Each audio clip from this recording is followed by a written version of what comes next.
दोस्तों नमस्कार। दोस्तों मैंने एक कविता लिखी है साइट इंजीनियर की जिंदगी पे और एक प्राइवेट कर्मचारी की जिंदगी पे। प्राइवेट कर्मचारी की और साइट इंजीनियर की कैसे किसी कंपनी में जॉब लगती है, उसको कौन कौन सी मुश्किलात का सामना करना पड़ता है और कैसे उसकी रिटायरमेंट होती है और कैसे उसकी आखिर में मृत्यु हो जाती है। तो ये एक कविता लिखी है मैंने, सुनिएगा। आपको अगर अच्छी लगे, अगर आपको अपनी जिंदगी पे लगे, अगर आपको आपके आस पड़ोस की जिंदगी पे लगे तो इसको शेयर भी कीजिएगा। तो शुरू करते हैं। साइट इंजीनियर की जॉब लगती है तो वो कैसा महसूस करता है। रिक्रूटमेंट का दिन है आज, ज्वाइनिंग हुई है मेरी आज, उत्साहित है मेरा मन, प्रफुल्लित हो रहा तन बदन, आते ही भेज दिया साइट पर, जाने क्या होगा वहां पर, नहीं आता मुझे कोई काम, देख के लोग हो गए हैरान, लेबर से मैं पूछ रहा हूं, जिज्ञासा को मैं खोज रहा हूं।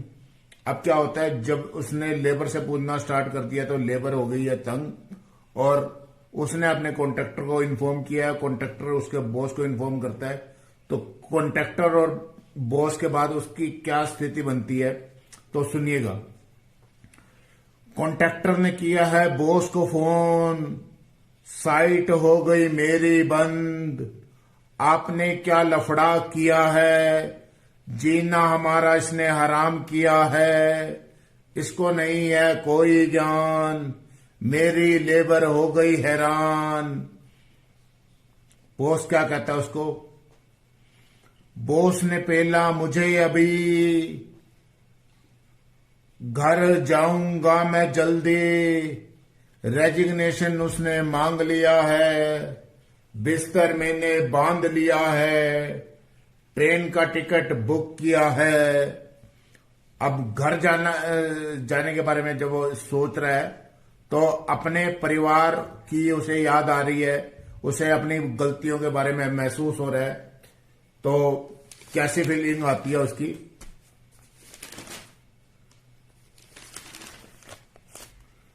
पापा मेरा कहता था, मुझे समझ नहीं आता था, पापा ने मुझे मारा था, मां ने दुलारा था, प्यार में बिगड़ गया, समय अब निकल गया, अब पछताए क्या हो, जब चिड़िया चुग गई खेत है, अब पछताए क्या हो, जब चिड़िया चुग गई खेत है। उसके बाद उसके यार दोस्त उसको कैसे समझाते हैं, उसको कैसे रोकते हैं, तो उसको कैसे काम करने के लिए मनाते हैं। तो सुनिएगा। नहीं नहीं निराश मत हो, नहीं नहीं निराश मत हो, सूरज केवल डूबा है, रात अभी हुई है, सुबह फिर आएगी, अब भी पढ़ लेगा तू, अब भी कर लेगा तू, जिनकी सवर जाएगी, बन जाएगा तू इंजीनियर, लड़की सुंदर पाएगा, गाड़ी बंगले के साथ, बैंक बैलेंस बढ़ जाएगा, करना तुझको ही है, मरना तुझको ही है, करना तुझको ही है, मरना तुझको ही है, कर ले मर ले, कर ले मर ले, झोंक दे अपने आप को तू, करेगा मरेगा तो खरा सोना निकलेगा तू। अब उसको ये बात समझ में आ जाती है, साइट के कर्मचारी को, साइट इंजीनियर्स को। तो वो क्या, उसके अंदर कैसी फीलिंग आती है। बात समझ आ गई, आंखें मेरी चुंदिया गई, बात समझ आ गई, आंखें मेरी चुंदिया गई, करना शुरू कर दिया, मरना स्टार्ट कर दिया, जैसे किया मैंने शुरू, रिजल्ट आए पॉजिटिव गुरु, वाह वाही हुई मेरी शुरू। अब वो इंजीनियर ना रह के मैनेजर बन गया है, और मैनेजर बनने के बाद वो घर में और ऑफिस में कैसे समन्वय स्थापित करता है, तो सुनिएगा, बहुत ही आनंद महसूस होगा आपको। सुनिए। शादी हो गई मेरी तो बच्चे हो गए मेरे दो, दिवाली गई होली गई साइट पर पड़ा हूं, बच्चों की फीस के साथ, बीवी के नखरों के साथ, ईएमआई के बोझ तले मैं तो फंस पड़ा हूं। बन गया हूं का कर रहा हूं काम एक्सेल पर, बन गया हूं मैं मैनेजर, अपने आप में तोप हूं मैं, टीम का लीड हूं मैं, 15 का स्टाफ है मेरे पास, उन सब की है मुझ में आस, मालिश मेरी वो कर रहे हैं, जी हजूरी कर रहे हैं, गाड़ी में तेल वो भर रहे हैं। अब वो मैनेजर अपने जूनियर स्टाफ के बारे में क्या सोच रखता है, सुनिएगा। सोचता हूं पेल दूं मैं, जहर उनकी मैं घोल दूं मैं, लेकिन ईएमआई देखकर घबरा जाता हूं, पेट्रोल भरी गाड़ी को देखकर रुक जाता हूं। अब हर कोई बेईमान नहीं होता, हर कोई बटरिंग नहीं करता। कुछ ऑफिस में ऐसे लोग होते हैं जो अपनी ईमानदारी के साथ काम करते हैं। बॉस उन ईमानदार व्यक्तियों के साथ कैसा बिहेव करता है, सुनिएगा। दो उनमें है बड़े होशियार, उनको ना है कोई चाह, उनमें है बड़ा उत्साह, उनको नहीं मेरी परवाह, उनको बहुत पेलता हूं मैं, सही के उनको गलत बोलता हूं मैं, फाइल छोड़ के जाएंगे वो, फाइल छोड़ के रख जाएंगे वो, मुझको पता है भाग जाएंगे वो। अब मार्च का महीना आ गया, सभी को खुसर खुसर ऑफिस में हो रही है, सभी को अपने इंक्रीमेंट का इंतजार है। तो ऑफिस की क्या स्थिति है, सुनिए। मार्च शुरू हुआ है आज, ऑफिस में है शुभ गुवाट, मार्च शुरू हुआ है आज, ऑफिस में है शुभ बुगाट, दबी जुबान में हो रही बात, सभी के दिल में है घबराहट। मैंने किया है इंक्रीमेंट, 13 को दिया है 10, 2 को दिया 25%। अब स्थिति ऐसी आ गई है, रिसेशन का पीरियड है, जॉब जाने का खतरा है। तो ऑफिस की कैसी स्थिति है, बॉस की खुद की कैसी स्थिति है, सुनिएगा।